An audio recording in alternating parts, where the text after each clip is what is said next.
Warahmatullahi wabarakatuh.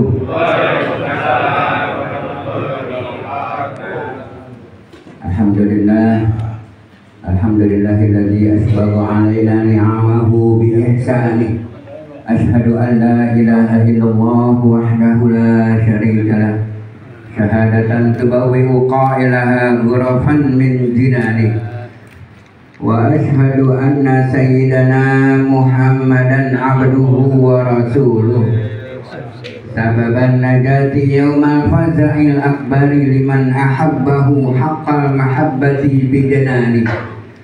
Allahumma salli wa sallim wa barik ala sayyidina Muhammad Allahumma salli alaihi alladzi jaral ma'un namiru min baini banani wa tabaddarat yanabi'ul hikmati min qalbihi wa lisani wa ala alihi wa ashabihi alladzina fazu bi fadlillahi wa ridwani. Amma ba'du, yang sangat kita hormati Bapak Ahmad Sunario, mudah-mudahan beliau diberikan Allah afiat kesehatan yang sempurna. Amin. Dan bapak-bapak ketua DKM Mushola Masjid siang ini, pagi ini, masih pagi, kita diberikan taufik oleh Allah, hidayah, inayah, sehingga alhamdulillah wa syukurillah kita dapat hadir. Masih, orang dulu bilang masih pagi buta gitu ya. Pagi buta kita udah kumpul di Baitullah, rumah Allah, rumah Allah.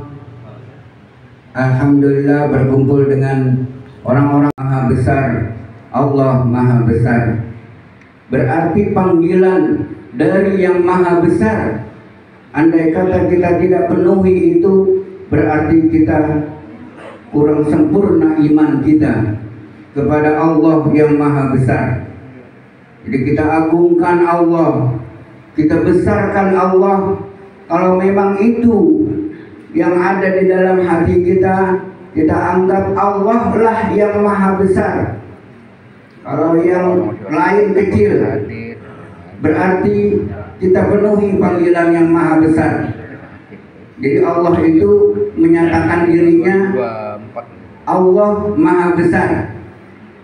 Di dalam Al-Quran surah Al-Luqman ayat 30, Allah menyatakan dirinya Allah itu maha besar. Innallaha wa huwa aliyyun kabir. Sesungguhnya Allah Ta'ala, dialah Allah yang maha tinggi dan maha besar. Aliyyun kabir, Allah maha besar. Di lain ayat Allah pun menyatakan bahwasanya Allah itu maha besar. Alimul ghaibi wasyahadah, Allah yang mengetahui yang gaib maupun yang nyata. Wallahu aliyul muta'al, Allahul kabirul muta'al, Allah yang maha tinggi, Allah yang maha besar. Pengertian maha besar, Al-Kabir, maha besar, adalah Dzul Kibriya. Rasulullah mempunyai cahaya yang terang benderang. Kita mempunyai cahaya yang terang benderang nanti di padang mahsyar menuju jembatan Sirat. Wa in minhum illa wariduha, tidak ada yang lolos dari jembatan Sirat itu. Semua pasti menuju jembatan Sirat. Kemudian dari jembatan Sirat kita menuju surganya Allah Subhanahu wa Ta'ala. Perjalanannya luar biasa lamanya itu. Perjalanan jembatan Sirat itu 1500 tahun perjalanan. Itu jembatannya doang. Jembatannya doang 1500 tahun perjalanan. Di sana banyak gaetan kiri kanan ada gaitan. Itu jembatan itu kalau yang orang durjana, tukang maksiat, dosanya banyak, dia melihatnya seperti rambut. Jembatan sebesar rambut, tajamnya seperti pedang. Bagaimana bisa selamat tuh?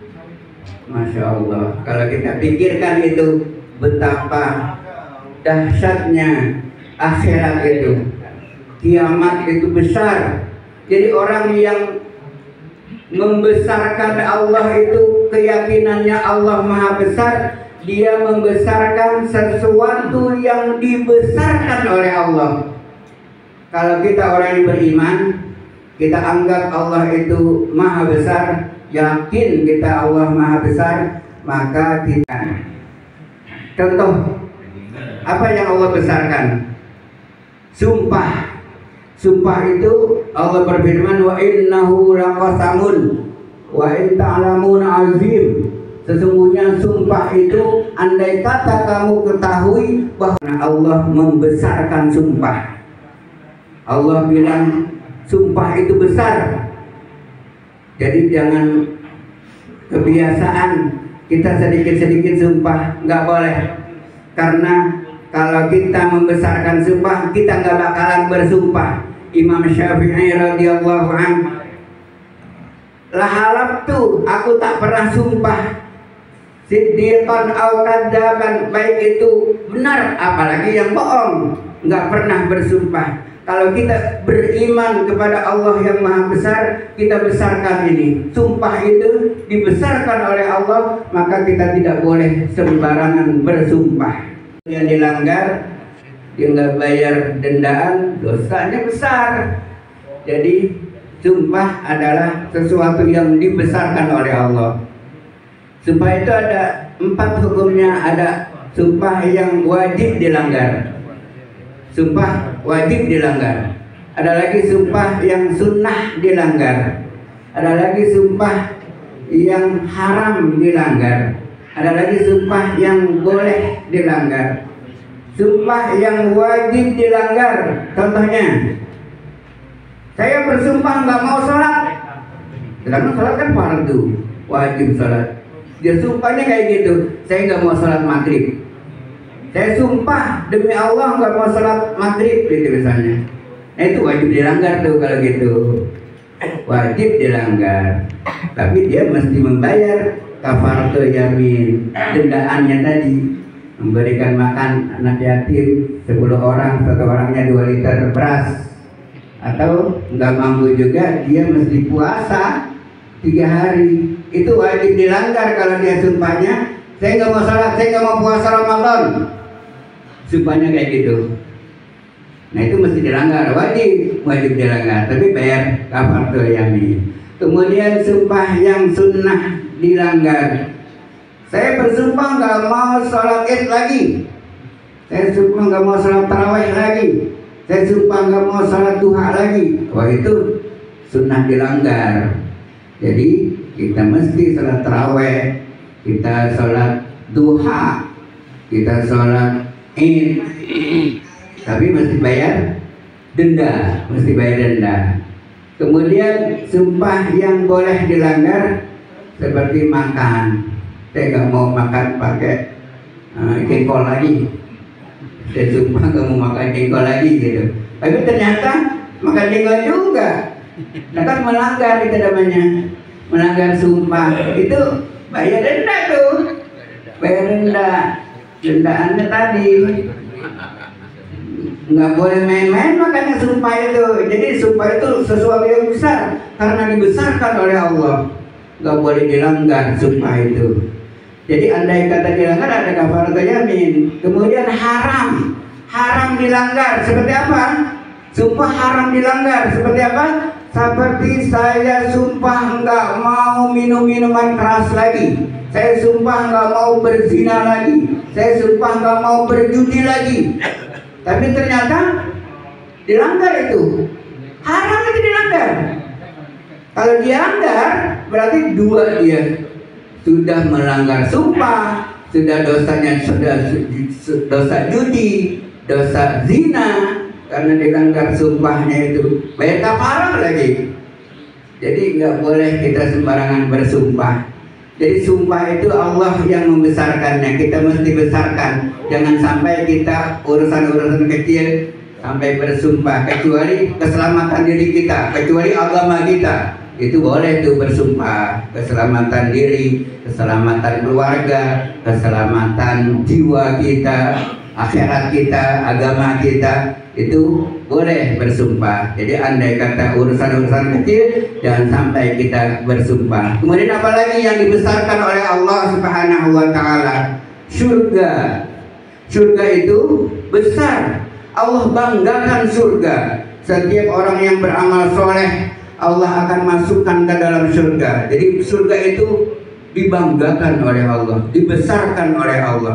Kita pun mestinya orang yang beriman, kalau kita menganggap Allah itu maha besar, kita mesti membesarkan yang dibesarkan oleh Allah. Di antaranya adalah surga. Apa caranya? Cara membesarkan surga gimana? Kita kepengen masuk surga, jangan sampai kita nggak kepengen masuk surga. Wa adkhilna jannata, ya Allah masukkan kami. Wa adkhilna jannata ma'al abrar, masukkan kami ke dalam surga. Kita bacakan itu, kita pengen masuk surga. Berarti kalau kepengen masuk surga, itu membesarkan yang Allah besarkan. Kalau orang nggak pengen masuk surga, berarti nggak membesarkan yang Allah besarkan. Apalagi contohnya neraka. Kita mesti membesarkan neraka. Bagaimana caranya? Kita nggak mau masuk neraka. Kita baca Allahumma ajirna minan nar. Ya Allah, selamatkan saya dari neraka. Karena neraka itu dibesarkan oleh Allah. Dan kita orang yang beriman mesti membesarkan yang dibesarkan oleh Allah. Ketika kita membesarkan neraka, gimana caranya? Kita ingin selamat dari neraka. Ada orang-orang yang biarin saya masuk neraka gak apa-apa gitu katanya. Berarti gak membesarkan yang dibesarkan oleh Allah. Andai kata kamu berbuat sekian ini akan masuk neraka, gak apa-apa saya masuk neraka gitu katanya. Itu gak membesarkan yang Allah besarkan. Jadi neraka adalah Allah membesarkannya. Kemudian Al-Quranul Karim Allah besarkan. Inna anzalnahu sab'a minal masani wa Qur'anal azim. Quran itu dianggap besar, dibesarkan oleh Allah. Qur'anal azim, azim. Quran itu azim, besar. Jadi kita mesti membesarkan Quran. Makanya nggak boleh menyentuh Quran ketika nggak punya wudu. Quran ditaruh di bawah gitu, nggak boleh. Ataupun Yasin gitu, misalnya lagi Yasinan, taruh di bawah aja gitu, lebih rendah daripada dengkul kita. Kita nggak boleh, nggak membesarkan Quran. Berarti nggak membesarkan yang Allah besarkan. Quran dibesarkan oleh Allah Subhanahu wa Ta'ala. Kita pun sebagai orang yang beriman mesti membesarkan yang Allah besarkan. Idza quri'al Quran fastami'u lahu. Apabila engkau dibacakan Quran, maka fastami'u lahu wa ansitu. Dua nih. Ketika kita mendengar ayat Quran dibaca oleh orang teman kita, sahabat kita, orang tua kita, kita mesti dua. Fastami'u satu, wa ansitu dua. Yang pertama dengerin, kemudian diam.